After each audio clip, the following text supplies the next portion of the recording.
Dans ce document à savoir numéro 8, nous allons parler du flux thermique. Donc, pour un écart de température donné, entre l'extérieur et l'intérieur d'une maison par exemple, c'est un exemple à la maison, un flux thermique plus faible signifie une quantité de chaleur moindre qui sort de la maison, au travers des murs de la maison, du toit, etc.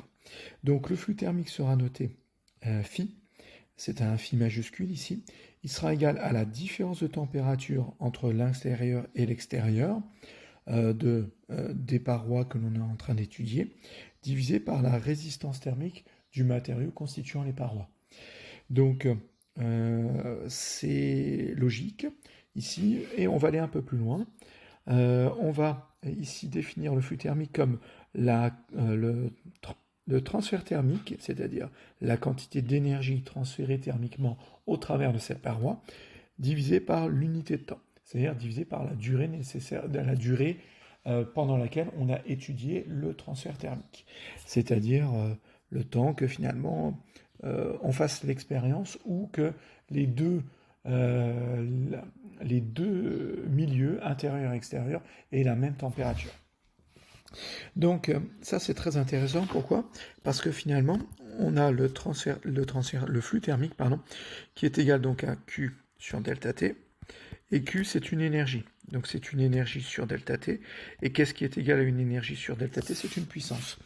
Donc finalement le flux thermique pour nous c'est la puissance. C'est une puissance liée au transfert thermique. C'est une puissance liée à l'échange de chaleur. Donc voilà ce qu'est pour nous le transfert thermique. C'est la puissance liée au transfert de chaleur Q. Donc, quelques unités. La résistance thermique, on l'avait vu dans les vidéos précédentes, ce sont des Kelvin Watt moins 1 ou degrés Celsius Watt moins 1. Les températures sont en degrés Celsius ou en Kelvin. Vu que vous avez vu que la résistance thermique est en Kelvin Watt moins 1 ou degrés Celsius Watt moins 1, avec, attention, c'est systématique dans ma formule, T1 qui doit être supérieur à T2, c'est-à-dire que là, je dois avoir quelque chose de positif ici, dans la formule. Ensuite, le flux thermique, lui, est donc en watts, c'est logique, on avait dit que c'était une puissance, donc on retrouve bien le watt. Le flux thermique correspond aussi au débit d'énergie transféré au travers des parois d'un système, donc c'est ça, c'est ce débit d'énergie. Ce débit d'énergie, c'est la puissance. C'est une autre définition d'une puissance. Un débit d'énergie, c'est une puissance. Donc, ça sera égal à donc Q, et c'est le transfert thermique en joules, c'est une énergie, et delta T est en secondes pour retomber sur des watts.